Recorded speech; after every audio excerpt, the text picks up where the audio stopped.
Hello, everybody. Welcome to Late Night Football. Welcome to our match reaction show. It's finished Rangers nil, Manchester United 2 in a preseason game. And I mean, to be honest, after what happened at Rosenborg, I think this was a much needed result. It was a much needed win that was absolutely paramount.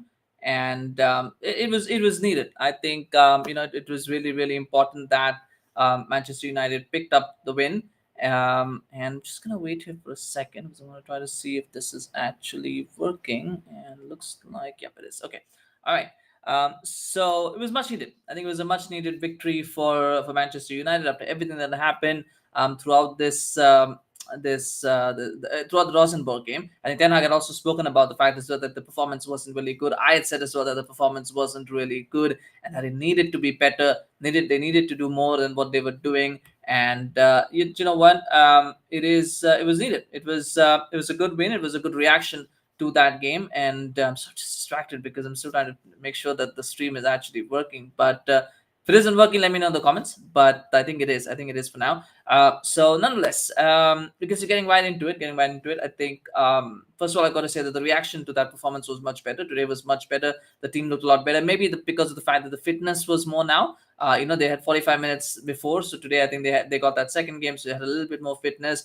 Probably a couple of players coming, into the side as well. I think helped. I think Yoro coming in really helped the team a lot. I do think that Casemiro having Toby Collier next to him rather than Mount next to him, I think helped as well in that sense because he had a little bit more protection. So I think that looked better as well. And Jadon Sancho starting, I think was also good. I think that was also Amad Diallo, of course, coming in. We'll talk about him specifically, but otherwise it was good. So there were a lot of good positives to take, and I think partly that was because the team has now got a little bit more fitness in their legs, and so today was a much better performance than the one against Rosenborg. It's a game of two halves. So I think if you look at the two halves, so you got to look at them separately because really there were two different teams that played each half. So you got to analyze them separately. I feel for the first half, what I felt was it was very promising.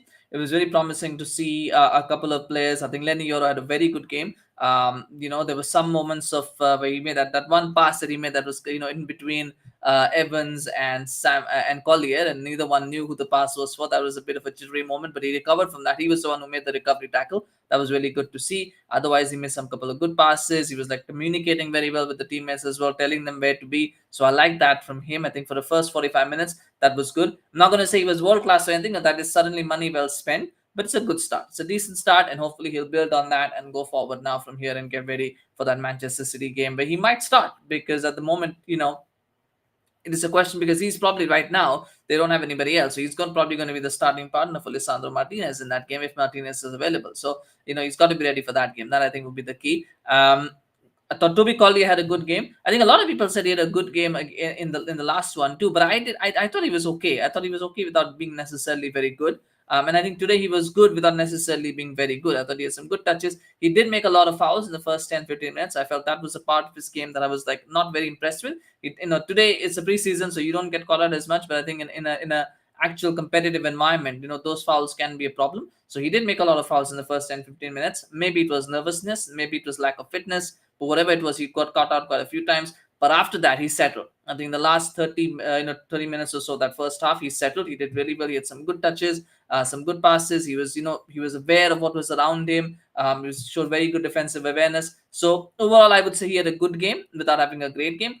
But the first 10-15 minutes, I think he needed to get through that, and then he kind of shown through. So I like that from Toby Collier as well.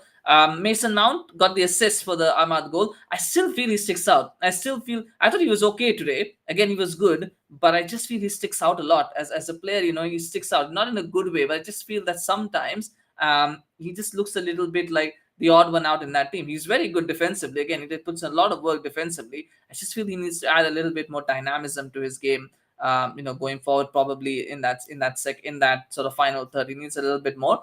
But he's getting there. He's getting there. Like I said, I think for this season he'll probably be Bruno's backup, which isn't a bad thing. And I do think Bruno needs some more rest. So I hope he steps up because I would like to see Bruno not play as many games as he plays, as then that really helps him out. So I hope Mount steps up as well, and provides that competition. But it's a good start again today. Jadon Sancho for me, it was okay without necessarily being great. And again, I have a question about that, but I will talk about it later. But I thought he was okay again. First 45 minutes this season, I think it was okay without necessarily being spectacular. But the standout for that first half was obviously Amad Diallo. I mean, without a shadow of a doubt, Amad Diallo looked absolutely amazing.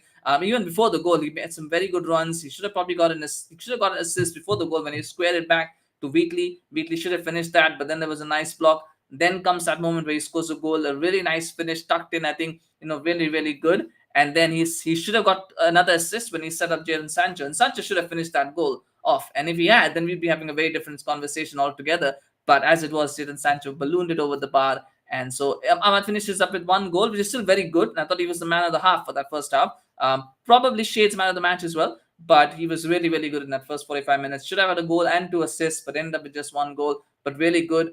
And it now poses a headache for me because we're going to talk about this. It poses a headache for me because they've got Amad Diallo, they've got Garnacho, they've got Rashford, they've got Sancho, they've got Anthony. If we assume Facundo Pellistri is out, which I assume that he is now, that leaves you 5 players for 2 positions. You need 4. Ideally, you need 4. I don't think you need 5. So one has got to go. Who is that one going to be? Is it going to be Anthony? Is it going to be Sancho? Should it be Rashford? For me, I think Rashford should now be third choice. I think the first choice, the two first choice wingers should be Garnacho and Amad.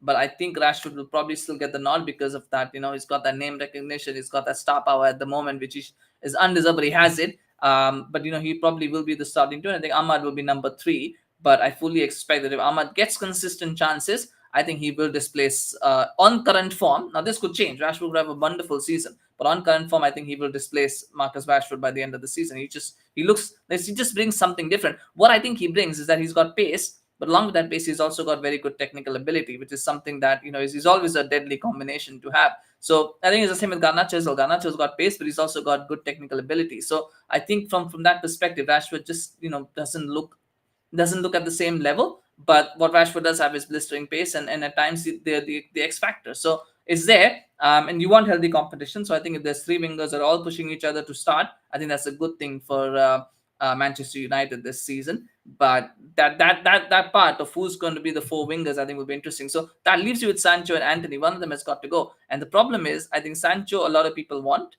but the price tag is just that nobody wants to pay £50 million to get him. Anything less than £50 million doesn't really make sense from a Manchester United perspective to entertain. Anthony, I think clubs don't want him at all. But the fact is that I don't think United are looking for a lot of money for him anyway. I think they probably would be happy at this point with 30-40 million if they could get it. But nobody's going to forget. Nobody wants him. So that's the problem. Marcus Rashford, I think PSG might have wanted him, but I think now they're focused on Osimhen. They want other players. So I think that window has probably sailed now as far as that ship has sailed.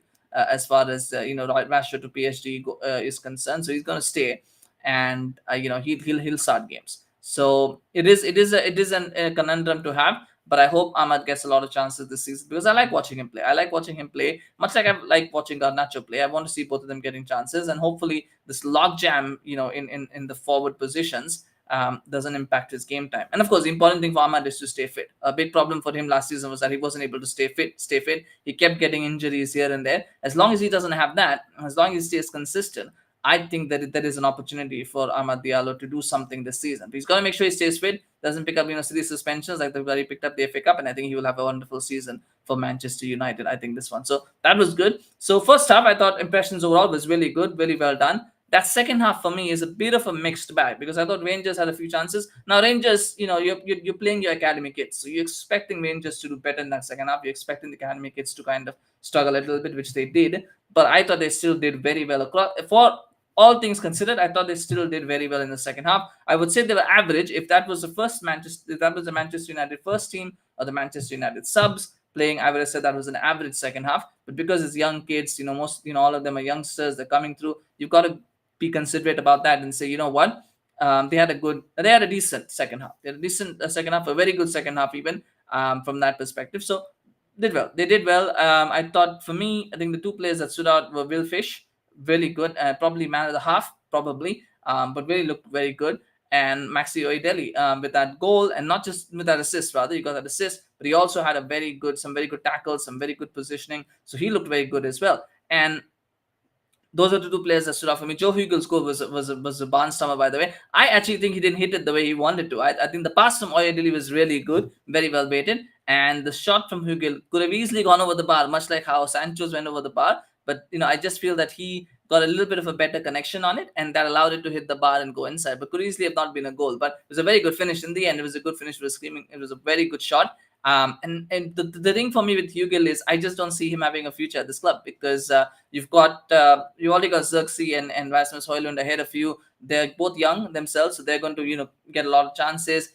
Then you've got Wheatley just behind you, who's younger than you, who's seen as this next big thing. So for me, I think Hugill probably will need to leave. He'll probably go out on loan this season, maybe, then probably get transferred eventually. Hopefully United get a good amount of money for him. He's a good striker. I just don't think he's got a future at Manchester United, but he's a good player, and I liked watching him today. I think Oyedele is another player that to keep an eye out. I don't again probably someone who will play in the under-21s this season, make that step up, probably do well there. But he looked good. He looked good in this game, and hopefully he gets some more minutes in preseason. I don't know if he's going to go on the US tour, but whatever it is, whatever he has, hopefully he gets some good minutes in the under-21s. But maybe he might get an appearance here as well in the first team. But he's someone who was good. And Will Fish, for me, it's interesting with Will Fish, because when I look at Will Fish again, he's another player who's good, but I think he's got no future, because the thing with Will Fish is he should be number 5. Ideally, he should be your number 5 centre back. But the thing is, that's probably going to be Johnny Evans. Because Johnny Evans can't be number 4 going into the season. If he is number 4 going into the season, that is a problem. That's nothing against Johnny Evans. I think he's a wonderful defender. I think whenever he's been called upon, he does really well. But at his age now, to rely on him as number 4, given United's injury problems, that might be a cause for concern. So I hope that they're not thinking that he's going to be number 4. You're probably looking at Martinez, De Ligt, and Yoro as your 3, and then probably Maguire or Lindelof. One of them will stay. I don't see both of them going unless they can get another centre half in. I think both of them will stay. And so ideally, Will Fish should have been number 5, unless the plan is to have Will Fish as number 4 behind, De Ligt. I would be surprised if that were the case, but if that is the case, I wouldn't complain at all. I think he's got something about it, and probably might be worth exploring that. But ideally, he should have been number 5. But because Johnny Evans is probably going to be number 5, he's going to have to leave.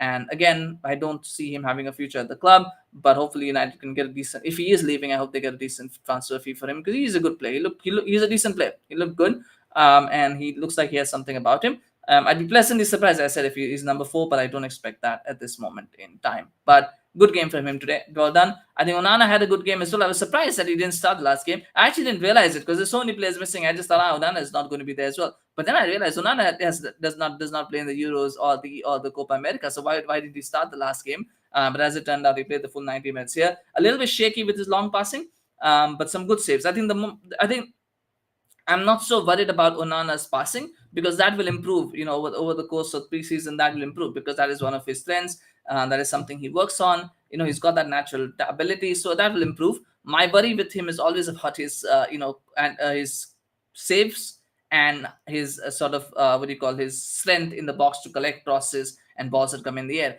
And I thought his saves were good today. Some of the saves that he made were good. You would expect him to make most of them, but still, he has a tendency to let them creep in anyway. So I thought that was good that he got a few good saves in. Hopefully, he can build on that. His claiming and his cross handling was still a little bit suspect to me. So hopefully, he can improve that. And those are the 2 areas that he really needs to work on. I think this season for him, the most important thing is he's got to improve on those 2 areas, because it's all well and good that you can make a long pass and you can make a short pass and all of that. That's great. That's fantastic. But it doesn't matter. What really matters for a goalkeeper at the end of the day is the fact that when the shot comes, can you save it? Can you make it look easy? Can you make sure that in a 1-0 tight game, you need a goalkeeper to be on point, and can he do that? And he hasn't done that last season consistently. So I hope he's able to do that consistently this season. And he has started that way with today's game. I think his saving was very good, and hopefully now he can work on his. We can work on that and make that better, and make that more consistent, and also make sure that his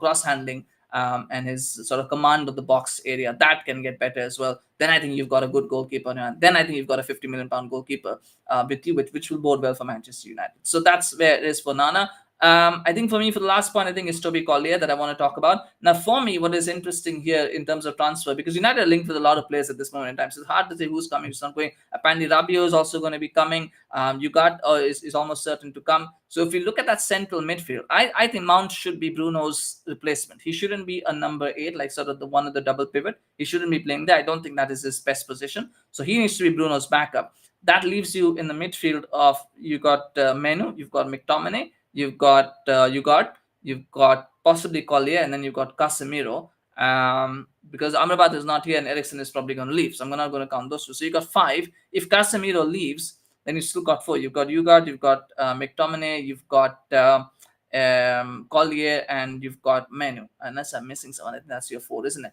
And yeah, so if Rabiot does come, that becomes 5. So then you've got to look at whether Casemiro is leaving and McTominay is leaving. If Casemiro and McTominay both leave, then I think that's an opportunity for Collier. I would like to see him be sort of Ugart's understudy. I would assume that Rabiot will want to start games, but he should really be behind Menu. But I think Menu and Rabiot and Ugart, I think those players can probably all 3 play together in different scenarios. I think they can. I think they can make it work. But what you would need is you still need somebody to be the understudy to Ugart. So maybe there's an opportunity for Collier to be sort of the second CDM behind Ugart. I don't think he should be, first choice starter anyway at this point, but there is an opportunity. And I hope he could even be number 5. And again, that's not a problem for a young player to be number 5 because you do need squad depth. So I think that's fine as well. But either number 4 or number 5, there is an opportunity for him in the squad to be one of those central midfield options. And I would be interested to see if he could become a decent player. I think now that Menu has come through, I think there's a lot of hype around a lot of players, and like everybody's trying to find that, because it's always about finding that next one, and then you start finding the next one, right? And so Menu became, and now they've won the next one. Oh, who's going to be next? Who's going to be next? Kind of thing. So I don't want to put that kind of pressure, but he looked good today, and I would like to see him being given a chance. And maybe that is the plan. Maybe that's why United are okay with letting Casemiro go, being okay with letting McTominay go, because they think, if worst comes to worst, even if we don't get a 4th midfielder, we can use Toby Collier there. So maybe that is the plan. Hopefully that is the plan. I'm not sure at the moment if that's how that's going to pan out, but I would like to see if that would be the case. And I think in terms of the 2 left backs, Sam Murray. For me, Sam Murray looked a little bit better than Harry Amass, and that could very well be because Harry Amass, played with sort of the youngsters, where Sam Murray got to play with slightly better players, so he looked a little bit better. When you play with better players, you sometimes tend to look a little bit better because you've got more talent around you, so you can there's more freedom to do a few things. There's more sort of opportunity to even if you make a mistake, or that it doesn't necessarily impact so much. Whereas when you're playing with players that are at the same level as you, or probably a little bit slightly lower level, your mistakes kind of tend to get highlighted a little bit more, and things that may look easy don't look so easy. So it could be that, but I still thought Sam Murray looked better for me than Harry Amass, and I'm a little bit surprised because I've heard so much about Harry Amass, but in the last 2 games I haven't seen much that has impressed me. I'm not saying that he's a bad player, and I'm not saying that he's I definitely think the hype has been a little bit too much, but I'm not going to say he's bad, or that I'm not going to go in on him. What I'm just saying is that he hasn't looked like the player that is supposedly going to challenge Luke Shaw and Terrell Malacia for a place at left back. He does at the moment. He doesn't look like that player to me. I think he might benefit from a loan move this season, just to be able to sharpen out some of the edges, to make sure that he looks a little bit better. So I think he needs to go out on loan. I don't think he's ready for a starting berth at this one, at least according to me. Now that could change in the next 3 games. As I said, you just never know how things go. But the first 2 games he hasn't looked all that. Sam Murray for me looks like more likely. If you are going to go with the left back from the academy, Sam Murray looks to me more likely that would be the option. And I think maybe he deserves a chance.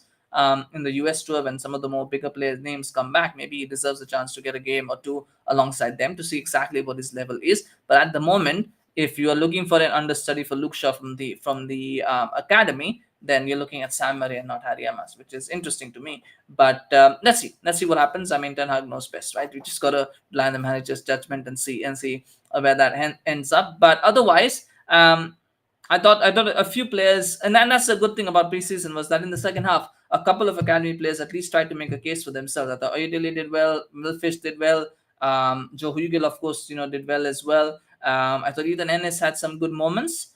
So there were some players that looked okay. You know what? We want to stake a claim. They won't all get a place. They won't. But the thing is, at least they made a case for themselves that yes, maybe you can consider us for a position in the starting lineup, and that not the starting lineup, but at least in the squad. And I think that is what you want preseason for from the youngsters. If your youngsters are not making an impression, that is a problem. And that wasn't the case today, so I was pleased with that. The big disappointment, of course, was Hannibal Mabry for me again today. Very, very nondescript. I hope he's not going on the US tour. I really hope he's not, because I think that place can be used for someone else. He has got 2 half games. He hasn't looked good at all. I know you want to kind of play him a little bit so you can put him in the shop window, but sometimes when a player it doesn't perform as or performs like Hannibal has, it's better not to play him, because then they look better because they're not playing. So I think Ten Hag maybe should not play him anymore in preseason. I think for his own good, let him try and find a club and let him move on out of the club by the end of the summer. That's what I would say, because I don't think he has a future at the club. I don't think he has developed in the way that he should have. He just looks lost at Manchester United at this moment in time. Maybe he needs to change the scenery, but definitely he's not going to become the player that many people thought he would. So, which is a shame, but that's football. Sometimes that's how it goes. Young players, you just never know. You just never know. Some make it, some are supposed to make it and don't make it. Some are supposed to make it and they do make it, and some are supposed to not make it but they still make it anyway. So that's how it goes. You can never predict it. Unfortunately for Hannibal, it has gone the other way, where he hasn't been able to make it. So nonetheless, but all in all, a fantastic win for Manchester United, 2-0. I think the scoreline is not flattering, but I think some of the performances were really promising for me, and that is the most important thing. At the end of the day, I think that is what was needed, was the performances, and I think we've seen that today. And yeah, that's really all you can ask for. Now it's on to the US tour, and to see how they do in those games, because those will be for me the test. That is where the test really starts, because then you're going to see a few of the first teamers that are going to come into the side. They're probably going to get some game time there. The fitness will have improved hopefully by then, and we're getting closer and closer to the Manchester City game in the Community Shield, which is the most important one now for Manchester United to get ready for that one. So anyway, smash a like on this video if you enjoyed this. Smash a like for Manchester United winning this game. Absolutely good performance and some really promising things notes to take away. Much better than the last one. I was really bored out of my mind watching that last game against Rosenborg. So I'm actually very, very happy with this one. And let's hope for more of the same. And well done to Manchester United. Well done for the victory. Share your thoughts on the game, of course, in the comment section. What did you think about the game? What did you think about the performances? Are you excited for the new season based on this? Are you excited for the US tour, where we could probably see Joshua Zirkzee coming in, Rasmus Højlund coming in, them getting some game time? And what did you think of Lenny Yoro's performance? I thought he was good. I thought he was a solid 7 out of 10. Not man of the match for me, but a solid 7 out of 10. So I like that as well. So, of course, I spoke about that at the start. But what did you think? Let me know in the comments as well. On that note, I'll stop the video here. Thank you so much for watching. Please do subscribe to our channel on YouTube, of course, and follow us on Facebook, Twitter, Instagram. Always appreciate your support. We'll be doing more of these videos, going forward. We'll try to do more live. Do you like live videos, by the way? Let me know in the comments if you like them live. I'll try to do more live videos, because I enjoy that as well. So, but let me know in the comments. Whatever you think, subscribe to our channel. Thank you so much for watching. We'll see you again soon. Bye-bye.